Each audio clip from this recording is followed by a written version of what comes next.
علیکم میرے پیارے ریڈرز، ہوپ کرتے ہیں آپ سب ٹھیک اور خیریت سے ہوں گے۔ تو سٹوری کو پورا واچ کیا کریں پلیز۔ میڈیکل کالج میں داخلہ لینے کے لیے میں نے اپنا ایک قیمتی سال ضائع کیا تھا۔ میں اسے ضائع ہی کہوں گی کیونکہ میڈیکل کے لیے میرا میرٹ نہیں بنا تھا اور مجھے دوبارہ پیپرز دے کر میڈیکل کے لیے میرٹ بنانا تھا۔ میرٹ پر آنے کے لیے میں نے دن رات محنت کی، اتنی پڑھائی کی کہ مجھے یقین تھا کہ اب میڈیکل کالج کی سٹاف کو مجھے اعزاز کے ساتھ کالج میں سیٹ دینی ہی ہوگی اور وہ فخر سے کہتے پھریں گے کہ حوریہ ندیم ان کے کالج کی طالبہ ہے، حوریہ ندیم ان کے کالج کی طالبہ بن گئی۔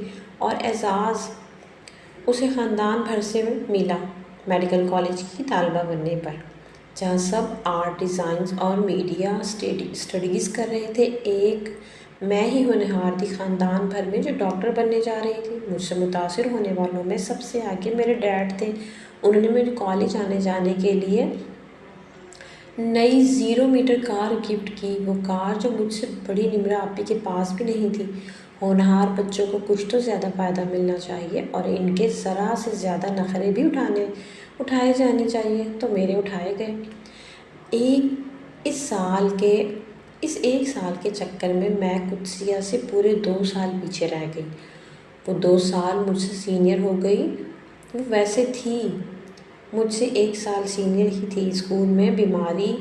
اسکول میں ہماری دوستی اسکول بس سے شروع ہوئی تھی اور دیکھنے والوں کے لیے وہ کافی پختہ دوستی تھی جس پر رش کیا جا سکتا تھا، ناز کیا جاتا اور دعا کی جاتی کہ کاش ہمارا بھی کوئی ایسا دوست ہو۔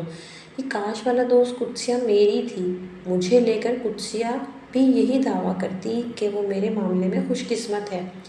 قدسیہ کو جنون تھا ڈاکٹر بننے کا۔ ہماری دوستی کا آغاز بھی اسی لیے ہوا کہ ہم اکثر میڈیکل لائف کو ڈسکس کرتے تھے، اپنے پلانز ایک دوسرے کو بتاتے تھے۔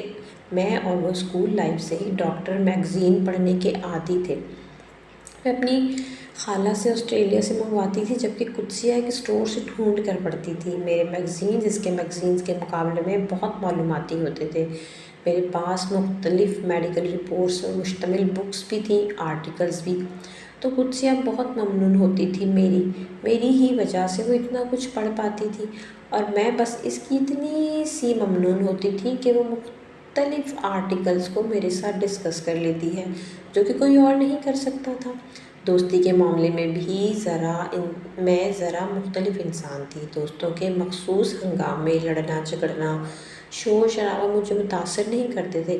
اکثر قدسیہ بھی میری دوست نہ ہوتی تو شاید کوئی بھی نہ ہوتی۔ قدسیہ دوستی بھی بہت سست روی سے آگے بڑھتی تھی۔ 1 سال تک تو میں نے اسے اپنا نمبر بھی نہیں دیا تھا۔ اس نے 2-3 بار مانگا مگر میں نے نظر انداز کر دیا۔ مجھے کوئی خاص ضرورت نہیں تھی کہ میں اس سے اسکول سے آنے کے بعد بھی فون پر بات کروں۔ قدسیہ بہت بولتی تھی اور اس کا کہنا تھا کہ اکثر میں اسے میری یاد آتی ہے۔ چھٹی کے بعد فوراً گھر جاتی اسے میری یاد آنے لگتی تھی، پھر رات تک وہ مجھے 1-2 بار فون کر لیتی۔ تعلیم کے علاوہ میری اپنی مصروفیات تھیں اور مجھے عادت نہیں تھی کہ میں ادھر ادھر کے لوگوں کو بھی اپنی مصروفیات میں شامل کروں۔ نہ ہی قدسیہ میرے لیے وہ دوست تھی جس کے کان میں گھس کر میں اسے اپنی ہر بات، ہر خیال اور ہر خواب سنایا کرتی۔ میں خود اپنی دوست تھی۔ میرے گھر میں میرا مذاق اڑایا جاتا تھا کہ میں وہ واحد انسان ہوں جس کے لیے کبھی نہیں کہا گیا حوریہ ہے گھر میں اس کی دوست ہوں۔ مجھے اس طرح اپنا مذاق اڑائے جانے پر کوئی اعتراض نہیں تھا۔ بہت بچپن میں ایک بار ڈیڈ نے مجھ سے کہا تھا کسی دوست کا نہ ہونا ایک بڑی خامی ہے۔ مجھ میں یہ خامی تھی، قدسیہ کے ہوتے ہوئے بھی۔ میں نے کبھی اس کا تذکرہ اپنے گھر نہیں کیا تھا۔ میں غیر ضروری باتیں کرنے کی عادی نہیں تھی۔ ڈیڈ کہتے انہیں میرے حد سے زیادہ پریکٹیکل مزاج سے ڈر لگتا ہے۔ ڈر کیوں؟ میں چڑ گئی۔ تمہارے اپنے پیمانے ہیں اور ان پیمانوں میں گنجائش بھی نہیں۔ لچکدار رہو، اپنے اندر گنجائش پیدا کرو۔ مجھے بات ہی سمجھ نہیں آئی تو عمل کیا کرتی؟ یہ سب اسکول لائف کی باتیں تھیں۔ کالج آنے میں قدسیہ کی سب سے اچھی دوست بن چکی تھی۔ میرے ایک دن کالج نہ جانے پر وہ خاصا ہنگامہ کرتی تھی۔ میرے بیمار ہو جانے پر وہ بہت بار فون کرتی تھی۔ اب بھی میرا مذاق اڑایا جاتا تھا کہ میں نے خاص ماؤں کی طرح خیال رکھنے والی دوست کہاں ہے، کہاں سے ڈھونڈی ہے۔